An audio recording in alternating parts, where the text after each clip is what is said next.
You could create a very solid brand identity project and it will still not get accepted because your client doesn't fully get the vision. Now, this happens a lot, and the problem most times is not with the design, it comes down to presentation.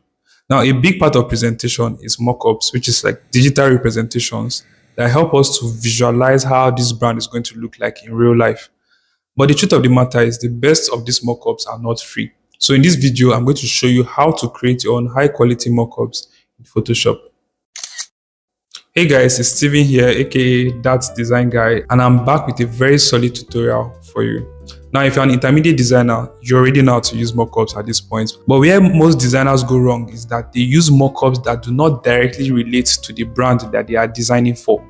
Take for example, you're designing for a shoe brand, but the mockups that you are using are mockups of like mugs or ID card holders. These do not directly relate to the brand. This is mostly because the mockups that are accessible online that give you that quality are premium mockups, and if you're a beginner designer, you might not have enough resources to start paying for premium mockups. That is why in this video, I'm going to show you how to create these high quality mockups in Photoshop so you have full control of your presentation. To help us achieve this, we're going to cover three concepts in this video, which is first, smart objects, second, working with planes, and last but not the least, blending techniques. So let's get straight into it. Okay guys, so the first thing we are going to start with is the concept of smart objects, like I said. So smart objects are, I like to describe them as layers or special layers that contain another layer within them, right? Like they are special layers. What you see on the surface, it's not the actual layer. So for example, this is just a normal layer. If I should rasterize this rectangle now, you see it's just a normal layer. So I'm going to duplicate it with Ctrl J, and I'll right click and click convert to smart objects, right? Now, how you differentiate smart objects is with this little icon on the thumbnail. This small window preview is the thumbnail, right? So for this normal layer, you see layer thumbnail, but for this one that I made a smart object, you see smart object thumbnail. Now, these are both normal layers. If I should go with like my eraser, I will be able to clean this normal layer like this. See, I can erase it, can make modifications to it, right? But now, if I should do the same thing for this smart object, it will tell me that I have to rasterize this layer before I can edit it. So smart objects basically do not allow you to alter the original content of a design, right? So if I should double click on this, you see, I can now alter what is within. And if I should close it and I save the changes, what I altered from inside the smart object will be reflected on the outside. So say I bring this photo inside here, right? Now I'm going to duplicate it and rasterize the lower one to be a normal layer. The top one, I'm going to leave it as a smart object. Now this lower one is a normal layer. If I should reduce the size like this, and I click OK to accept the transformation, and I decide to like, okay, resize it back to what it was initially, have you noticed that the quality has instantly dropped, right? If I should do that again, resize, then resize again, I will just keep harming the quality, because when I make it smaller, I have transformed it into a small picture. So it's just like you're trying to enlarge a very small picture. It's going to lose quality. But now, if I do that same thing with these smart objects, right, and I reduce like this, transform, resize it back to what it was initially, quality does not drop, right? Reduce like this. It's very small here. If I should double click on the smart object thumbnail, it will open the original photo for me, where all the actual properties and everything is inside. See, this is the actual photo. This is the layer we're working with, right? So any changes I do inside here will now reflect on this side. So even if I should decide to distort this smart object, right? What I mean by distort is that I mess around with it, skew it. Let's even do warp, right? Just mess around with the smart object itself. And I save this. I've messed around this photo, right? If I should still double click on this smart object to open it, the original content is still unchanged. The only thing I've been playing around with was the container. I have not messed with the main content. Get? So smart objects are going to really come in handy when you are creating your own mockups. That's why I'm taking my time to explain what smart objects are. Now, here's how we can actually apply smart objects for mockups. So first, let's bring in an image that we are going to like use. This image is going to represent a design, right, that we're going to use for our mockup.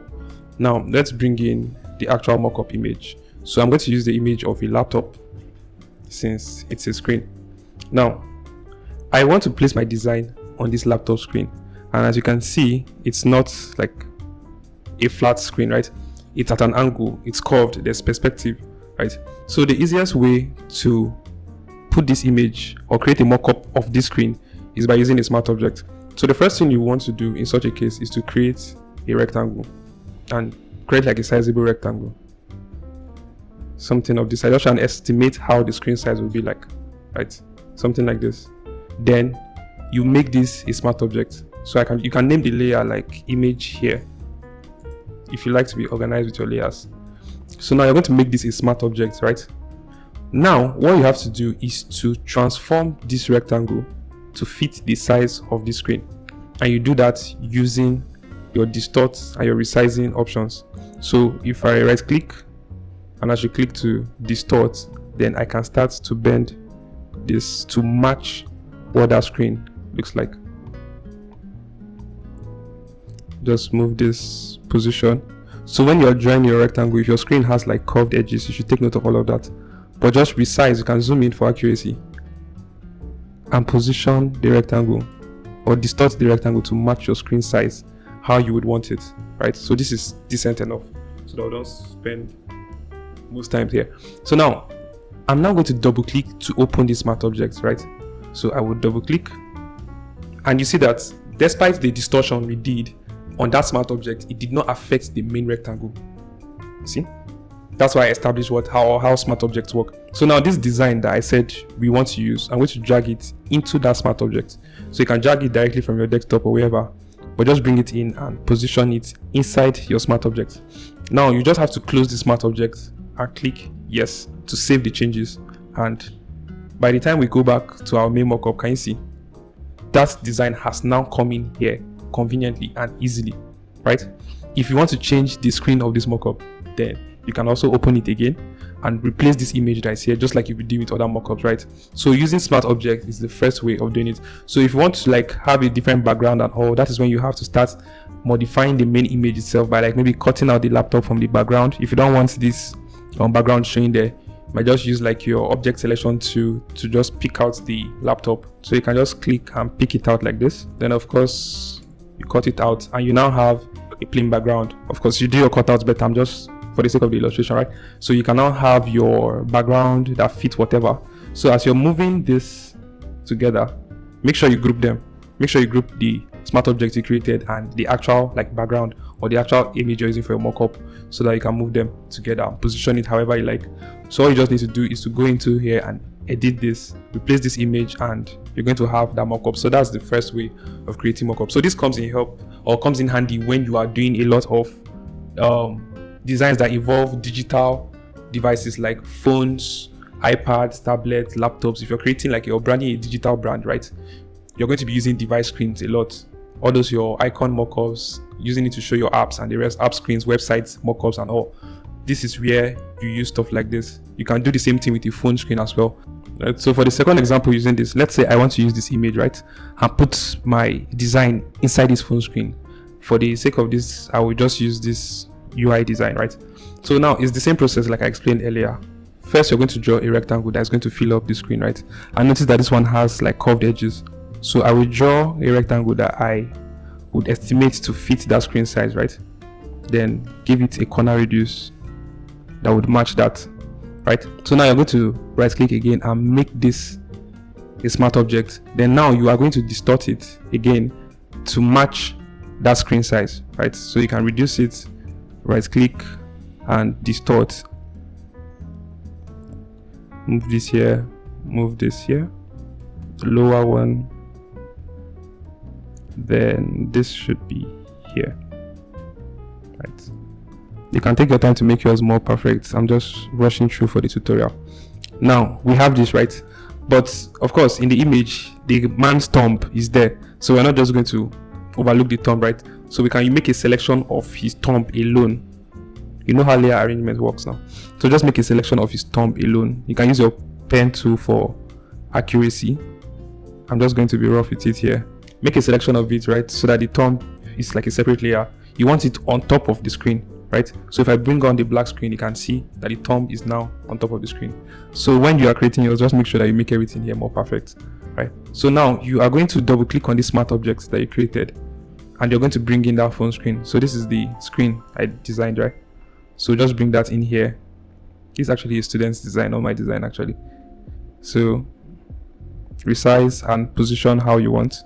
All right, so when you position it how you like, make sure that you clip this inside the rectangle. That is because the rectangle has curved edges, right?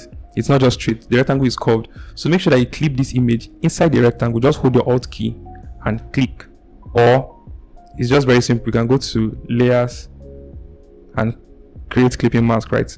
And the screen is now inside the rectangle. Then you can close the smart object, click yes. By the time you come back to your mockup, can you see it's now there with his thumb even on top of it? So if you want to change this design, all you just need to do is to tap into the smart object and edit whatever design is there. So that's the first method of creating your own mockups, especially for digital products, right? Using smart objects and distortion. All right, so next we are going to talk about blending, right? So if you have your logos, these are logos I found online, by the way, they are not mine, and you want to use them on images as your mockups. So first, let's go and get some images. Now, when you get images, you always want images that have a bit of texture. By texture, I mean, you see all these folds, all these wrinkles. You don't want something that is just flat, right? Images used in context, that is what makes mockups look realistic. Right, so okay, like this one now. Now let's download this particular image and use it in our design. All right, so I have this image downloaded and I want to use it. Now you can see that this bag has some texture, right? It's not just plain. So I am going to bring in one of the logos, like I said, maybe just the icon, depending on context, you know. So I'm going to resize this icon and fit it properly. Now let's also make this white color. So I'm going to FX color overlay and just use white color, right? Then you want to rasterize this layer style, right? So that it takes the whole color, then make it a smart object so that you don't lose quality when you are resizing. Now, if you put this like this is what most people will do, right? It's just there, but it doesn't look realistic because it looks flat. The bag has texture, the logo is just plain. From a distance, yeah, it might look okay, but it's not what a professional will do. Now, if you want to make this look super realistic, right, click on this FX, go to blending mode, right? Now, on this blending tab, you're going to see two sliders here. The first one says current layer, and the second one says underlying layer. When you want to blend properly, mostly use the underlying layer, right? Now, this underlying layer is black, like the bag is black, right? So we are going to be working with this slider more. If you move the whites, nothing much is really going to happen till you get to this point, right? And if you move the black, see, it begins to take effect more. But just moving the slider alone will not give us what we want. Now, what you want to do is to hold your Alt key or your Options key if you're using a MacBook. Hold your Alt key if you're using a Windows and click, then drag. When you do that, you see, it begins to separate. This slider is going to separate. If you don't hold Alt, it moves together at one. But once you hold your Alt key, Options key, it separates. Now look what happens with this logo. Can you see how it blends into the bag? You can see that the texture of the bag is beginning to show through our image. This is what you want to do, right? Move it like this. However you feel like, maybe like this is fine. So when you finish adjusting to your tastes, then you just need to click OK. And now look at this. Can you see? Even the wrinkles, the shadows, everything shows. And you can move this logo around. If you move it around, can you see? The blending goes everywhere, even down to her clothing, like on the black side. But yeah, we want it on the bag, right? So this is a way of having that realistic feel for your logos. So now let's do the same blending. This time we're using a different image. The other one was black. This one is more of a lighter color. So let's bring in our logo again. Now let's use this one to bring it in here. Now we are going to position how we like. Let's possibly put it here. All right. So now same thing, you go to FX, you go to blending options, right? Now, from your blending here, we're not going to use the black slider again because this image, this source has more white than it has black. If we try and use the black, nothing's going to really happen, right? But if you hold Alt and you click on the white slider and separate, you see how it blends into the sock here. You can see the texture and everything, you can see trade. So you can go further to like FX, color overlay, and like pick this particular color. So just make everything look more realistic, assuming that is your brand color, right? you want to do that. And you can always go back and adjust your blending settings. Right, so let's push this back a bit. Yep, somewhere like here, that's fine with me. See that? It looks good. The details are there. You can increase and decrease however you like. Now you can still take this further by playing with your transformation options, something like this thought, because if you look at the socks is not straight, right? Like there are a bit of bends around it. So let's use the warp option, and we are going to stretch it kind of like in the direction of the sock, right? Something like this. Stretch it up a bit.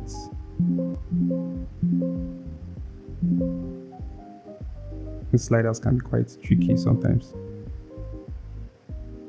Okay, push this inside. Same thing. Right. Just play around with the perspective, just make it look more realistic, right? And the good thing about this blend is that if you choose to move it, once it's going outside of the socks, it disappears, right? So it will look like, it gives you that like three-dimensional look that the logo is only showing on this part of the socks, right? Because we blended with the white slider. So since our background is white, it's not going to show on the white part of the image, definitely. To barely show, right? So you just need to rotate it and position it how you deem fit. But yeah, we want ours to be here. So when it comes to blending, that's what you do. So you can just gather different images. Always go for high quality images with a lot of texture and just blend. This is one of my favorite techniques. So you're getting images that are related to the brand you are trying to design for, not just random mockups. Then you can just come and blend it like this. All you just need to do is to group it and everything is moving together, right? That's simple as that. So we'll move to the next part, which is working with planes. So now let's talk about the planes. Let's move on to planes. So when you have images of like billboards that you want to use for your mockups, billboards, it can be walls, like street walls, murals, large screens, whatever you want to use, things that involve planes, like this side is a plane, this is another plane, right? When you have images like this, how you can put a design here is by using what we call vanishing point, right? So now I'm going to bring in a design that I created for a former project, and that is what we're just going to use here. So just bring in that photo and position it how it's supposed to be, right? So for now, I'll just hide it and click on a new layer here. Now on this new layer, I'll just go to filter, I'll go to vanishing point. So I am going to draw a plane now, right? It's on the create a plane tool. All I just need to do is to click here. That's the first angle. You can zoom in if you're not seeing clearly. Click there, second angle, the third one. I'm going to stop somewhere like here and extend to the fourth one up here, right? So it has created this plane. You can see the grid for the plane over here. So instead of going to create another new plane on this side, now what you just want to do is hold your control key or your command key if you're on MacBook, hold your control key, hold it down, and you can see this cursor here, right? So just click and drag, and you're going to have an extension of that plane that is going to come all the way out here. So when you have that, you can now adjust it to match the size of the screen or plane that you are trying to create. So now we just have this complete plane here. Now click OK, it takes you back. Now what you want to do is bring out this picture now.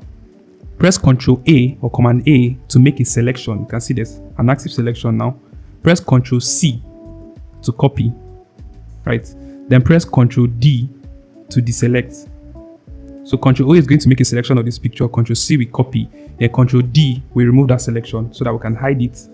Come back to this layer, go to filter again, click on vanishing point.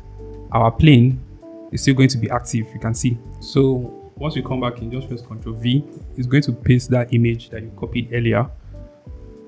All you just need to do now is drag it into your plane and you see how it's going to fit inside here, right? So now just position it, then go to this tool here. This is your transform tool. So you can use it to resize this image according to how you want it. Then just reposition accordingly.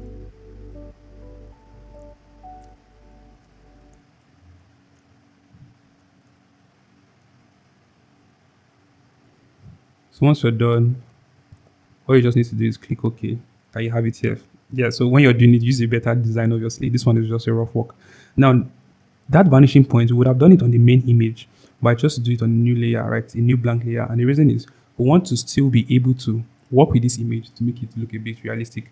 Now we can still try more of blending here. We could try blending the background still to give that look. So supposing your billboard or whatever image you're using has a plain background, yeah, you might want to try that blending. Try with the black. You can also try with the white part of it, right? See? You could even go into your image filters and try things like the levels. Just make it look more realistic, right? That's what we want to achieve. That's the essence of mockups, for them to look realistic. So this is how you work with planes, billboards, wall murals, whichever. This is just how you create different mockups that you can use for your design. Now, if you're new to this channel, please do me a favor by hitting that subscribe button, like this video, and share to other designers. And if you're a returning subscriber, thank you. Please remember to like and share to others as well. So that brings us to the end of this tutorial on how to create your mockups. More tutorials will be coming your way. I promise to be more consistent this time and drop better videos for you guys. So until next time, keep designing and remember to do great things. Bye.